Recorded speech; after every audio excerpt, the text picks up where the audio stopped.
I get asked a lot to do videos about lettering, and I consider it a very flattering thing because I'm not primarily a letter artist, only in as much as all graffiti writers can write letters, right?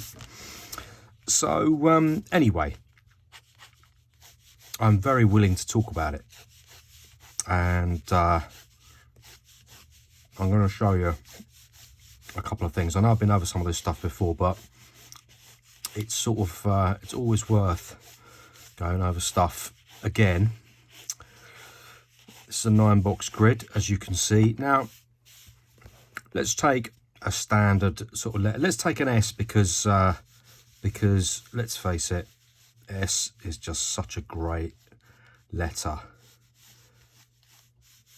Probably the most adaptable. I mean, this is arguable, right? But one of the most adaptable letters in the English alphabet. There we go. There's an S there. Now, what you need to be paying attention to is a few things, actually. A few things. First of all, things like the width of the body of the thing. I've done a uniform width there. Do you see that? By uniform, I mean it's all the same. Pretty much same width throughout. Pay attention to the what we might call the ends of the bars here. They're horizontal and they're flat. They are what's called what has become known as sans serif, or without serif. We'll come to serifs in a bit. Negative space. The space in here, and around the letter, that's negative space. These things are important. All great font artists understand this stuff implicitly.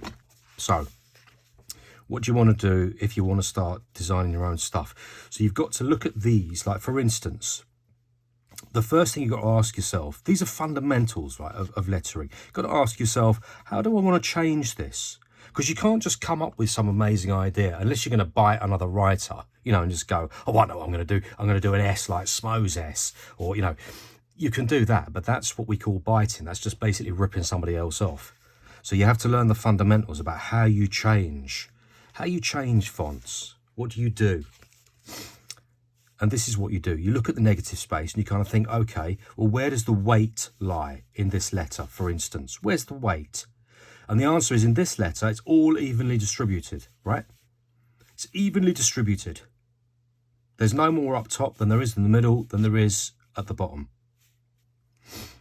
What if we were to shift the weight, say, to, let's say, the top? So that, what I'm not going to change any of the bar endings or anything like that. But what I'm going to do is I'm going to put all the weight up the top. And what I've done there, essentially, is I've shifted these bits of negative space. I've just dropped them down in the letter. Can you see that?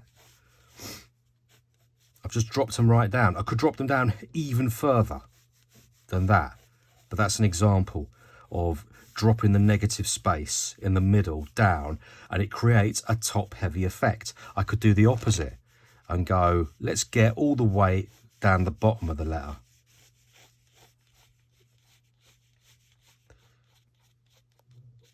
So instead, what I do, I put all the negative space, I get it up there instead. Don't cuss me out of my letters, by the way. I'm just jamming this. This is just a jam. I'm just making this up as I go. Not the fundamentals. Yeah, that's all gospel. But there you go. So, standard, all evenly weighted. Drop this negative space down, creates a top-heavy effect. Pull the negative space up, you get this. This is the sort of stuff you can do in Photoshop really, really easy, really quick. But Photoshop, you know, it's an amazing tool and everything, but you want to be able to do this as an illustrator if you're a graph writer. If you're a real writer, because writers, we're working with traditional materials mostly. You know, there is this sort of, you know, the advent of the digital age and all that sort of stuff. You know, loads of writers work with, you know, can work with digital and all that. But I don't know a single writer of a world-class stature who doesn't work traditionally. We all work traditionally, as in we work with tangible materials, paint, pens, pencil, kind of stuff. There we go. Okay, so there's some interesting basics for you. What else can we do? Well, you can start to throw the dynamics around with an S, with any letter. You can say, okay, what I want to do is, rather than go with a conventional sort of curved form like this, I want to do a more, well, let's jam something instead. I've given myself this sort of working grid like that. So I tell you what, though, I do a lot of these kind of S's.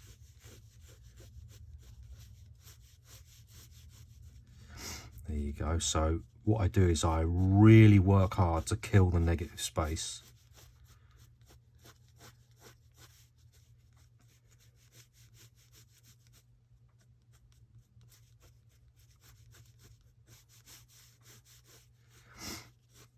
There we go. So what I've done there, that's very evenly weighted.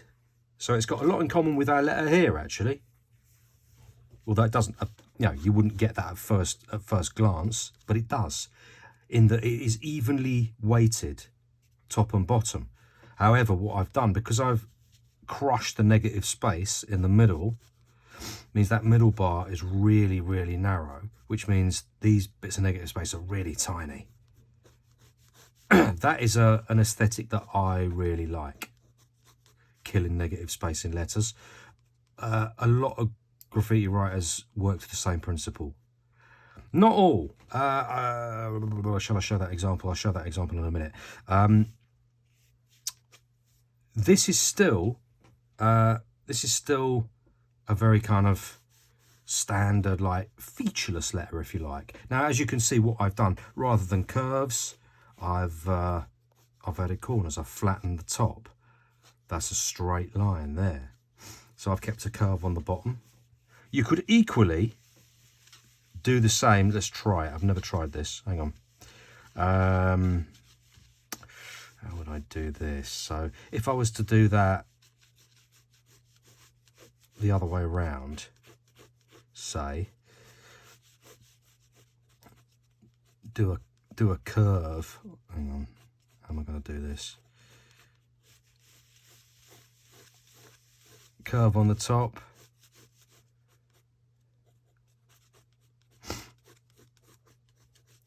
Flatten out the bottom. I mean, you probably hate that as much as I do, but this is the point, right? So I'm sort of making the point, which is you've got to try stuff. I hate the aesthetic of that. That's awful. I'd really have to work on that if I wanted to bring that into the repertoire somewhere. I'd have to do something with that. There's no way I would stick that in a piece. But these are the principles you have to work with if you're going to invent your own letters. Because you could look at that and you can go, oh, what a whack letter, that is whack. But at the same time, it's like, yeah, but what I'm doing is I'm using the principles to come up with that letter. I'm not biting it off somebody else. I'm not just looking at somebody else's work and ripping it off. And that is what you need to do as a graffiti writer. You've got to move beyond just ripping off other graffiti writers. Because the thing is, ripping off graffiti writers, our community is super small, right? And everybody will know. And any of us that have a bit of a name or reputation, people know what our work looks like. So if you rip us off, everybody knows. And you damage your reputation straight off the bat. There you go. I've made that really, really top heavy there by dropping the negative space down. So it's basically this letter, but this negative space here has been dropped down to here.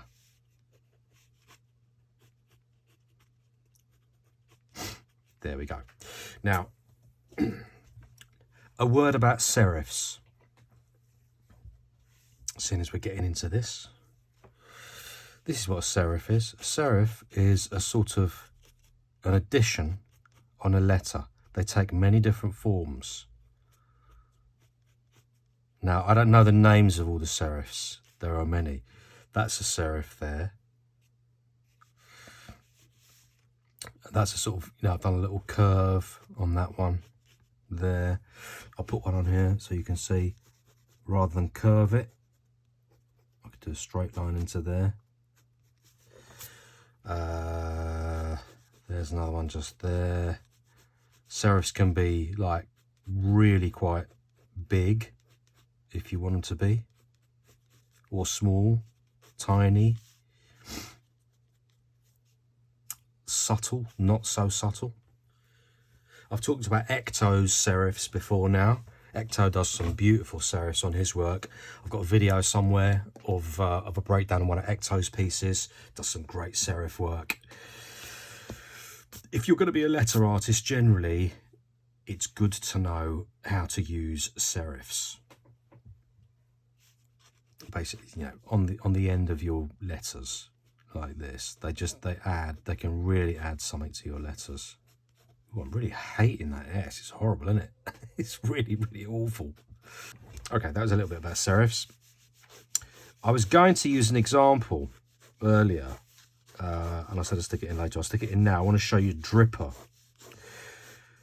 Dripper is one of them writers that's he's like, what would you say? He's like the writer's writer. Everything he does seems to be different. Works with lots of different colour schemes. He's not scared to use different styling, and at the same time his work is always congruent, so you nearly always know it's him. He does great things with negative space, and effectively uses serif and weight distribution in his letters. Very, very clever. We've gone from this traditional S, we've given it some top weight there, we've given it some bottom weight there, we've crimped and closed down the negative space there, added a serif. This one just tried something different with that one. This one dropped the negative space right down, added a little serif at the top. You can start getting much wilder. Now, what I've done here, obviously what I've done here is I've given sort of these quadrilaterals, these little oblongs of the 9 grid. Now, you don't need to do that. I've just given myself that limitation to see what I can do within that. Now, if I was to go, let's go a bit mad with it. The reason you give yourself a limitation, by the way, is giving yourself a limitation often creates a discipline and it creates a challenge. And it's sort of what you need. You need a discipline, you need a challenge. So what can I do with the S to make it a bit more funky, a bit more mad? How about if I lift the front of it right up there? Swoop it down. Tiny bit of negative space there. Bring the back of that down. So essentially what I've done there,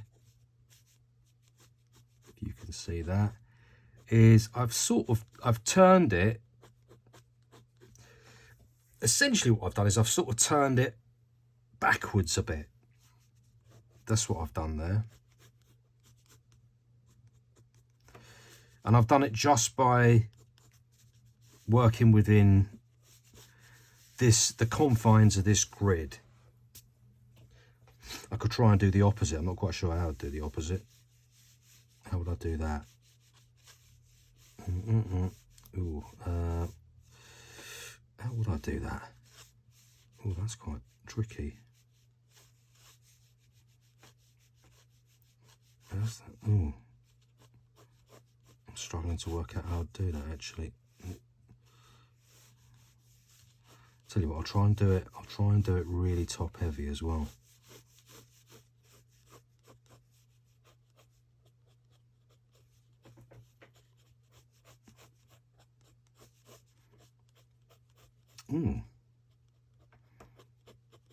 Interesting. Okay. Yes, I can work with that. Oh, I'm quite pleased with that. Do you see what I mean? I've been drawing S's for the best part of 30 odd. God, how many years this year? How many years? I'm not very good at maths. I started in I started in 87, but I was very toyish in 87. 88, by the time it was 88, I was sort of really getting into my stride with letters and stuff like that. So let's say, how long since 88? 37 years? 37 years. 37 years I've been doing S's.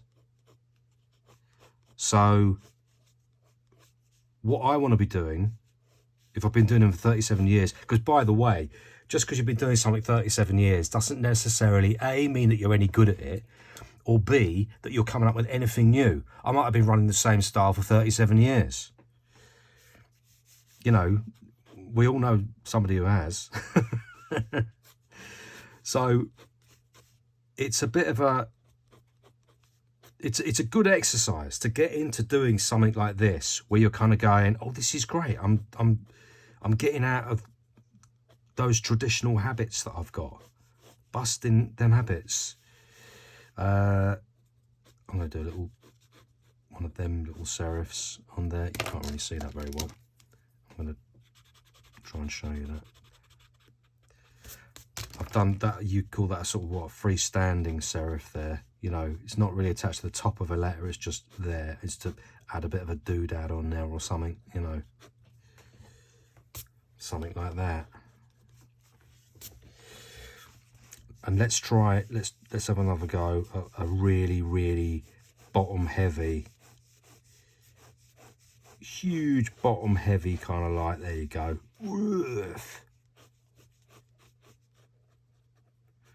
Bottom, that's mad. I never do letters like this. Never do letters like this, but maybe I should. There you go. Big fat, but oh, that really reminds me, you know, these letters really remind me of the sort of lettering that we used to do in the 90s.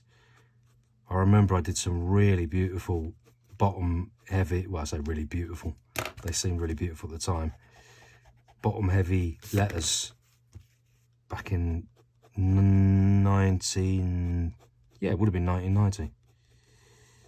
And I loved bottom heavy letters in them days, particularly like a big fat E like that.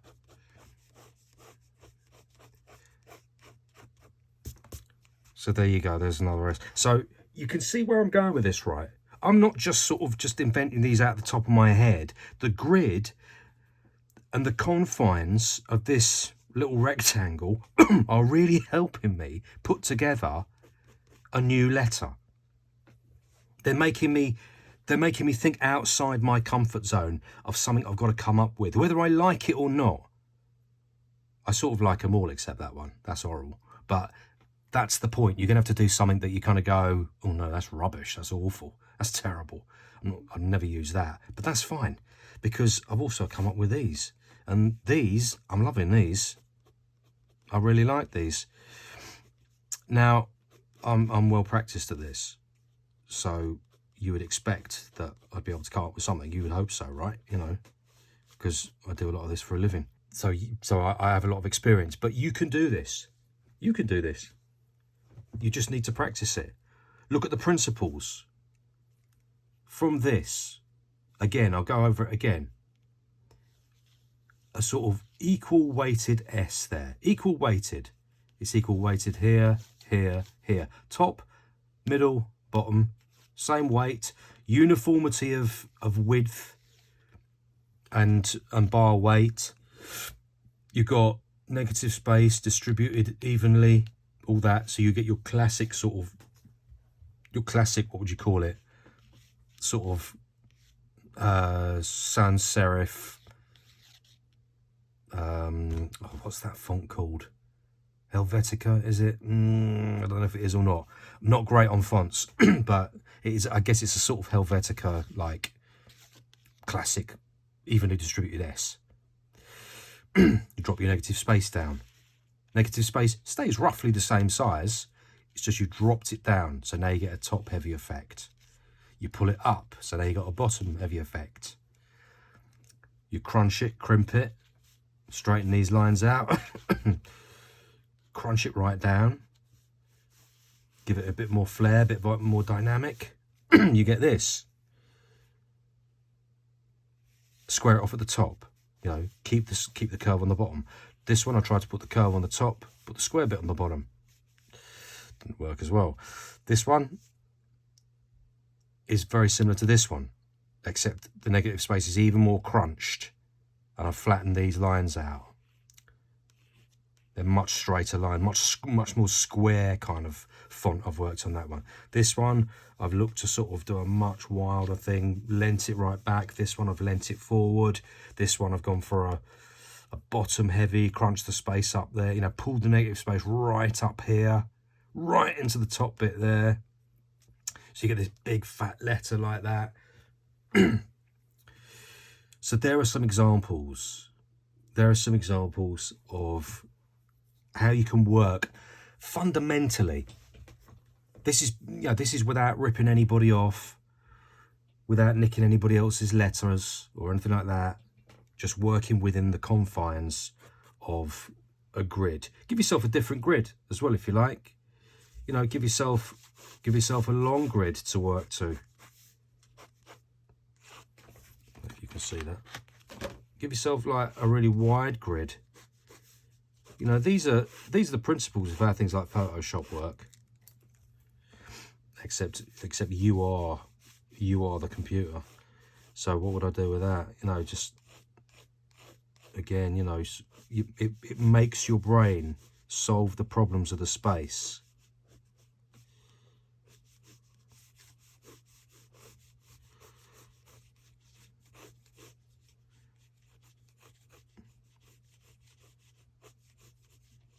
There you go. There's another one.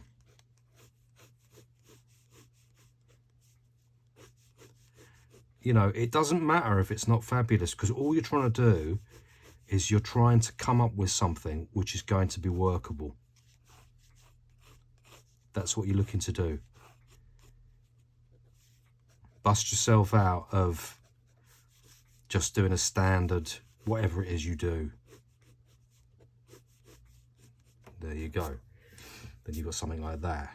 And then you could sort of, you know, put a serif down there. Little serif on the bottom there. Or anyway, you get the picture, right? Can you see that? Just want to make sure you can see that. Okay, yeah, there you go. So there we have it. There's some letter stuff for you. A bit of letter construction, bit of very sort of pragmatic technique. You can do this. You can do this for yourself. Give it a go. Try it for yourself. Give yourself a challenge. I might have to do a challenge sheet or something. People have asked me this sort of stuff before, you know, do challenge sheets. I know Ecto used to do them with, what is it called, the B4D book and stuff like that. I used to talk about B4D book a lot. If you've not seen me working the B4D book, you can get a lot of videos on my channel. Me working the B4D book on templates and stuff like that.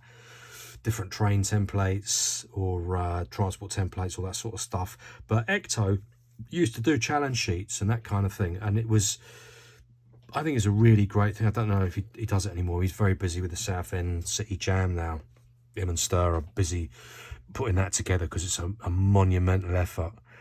Anybody who's going to be there, by the way, I will be there. I'm fully planning to be there. I'll be rolling around Southend on that day. If you want to say hi, give us a shout. I'll be around and about. Do this. Give it a go. See what you come up with. Surprise yourself. You need the challenge. You need, and also you need, what's the word? The parameter is the word I'm looking for. Parameters. I was once told this years ago about in art, which is we all want to be free-flowing artists, right? We all want to come to the page and kind of go, just flow and let it all out. Some artists can just do that. Like Chio is one of them artists. He can just sort of turn up on the page and he just comes out with the most amazing stuff. Like, you know, one line, does the stuff straight out of his head. Very impressive. I don't know many artists like that, to be honest. I'm certainly not an artist like that. I need what we refer to as parameters, guidelines. I need something to constrain me. Often like space or themes, or like sometimes like just give us 3 colours. I remember Dave Bonsai telling me this thing one time. He told me that Ghetto Farceur crew used to do this thing. I don't know if they still do, but they used to do this thing where they would give themselves a challenge when they painted pieces. They'd say, okay, let's work with like, and they'd pick like 3 colours at random, and they'd have to work with them 3 colours and make them work in the piece. Honestly, it's my idea of a nightmare. But it's a really, really good challenge because it makes you work really hard, pushes you outside your comfort zone. Like, for instance, it's a sort of running joke with people who know my channel, which is like I use yellow far too much because I love yellow. It's my favourite colour. And when I use yellow, I often use it with browns and pinks and purples, and yeah, they're beautiful colours to put together, right? They're beautiful colours. The only problem is you can overuse them. And I do. And when I overuse them, it means that I'm using a muscle that is very strong already. It's great to use a muscle that's strong, but at the same time, you want to be strengthening muscles that are not as strong. And so, this is why you give yourselves parameters. Give yourselves challenges that you wouldn't necessarily find very comfortable. Have a go at this. See how you get on. Let me know how you get on. I would love to know how your letter construction is coming on. If in the meantime, if you want to see any other videos, you can really play with this stuff and make it look really incredible. So there you go, guys. I hope that was enjoyable. I hope it was informative, educational, all them things. And I'll be back for more soon.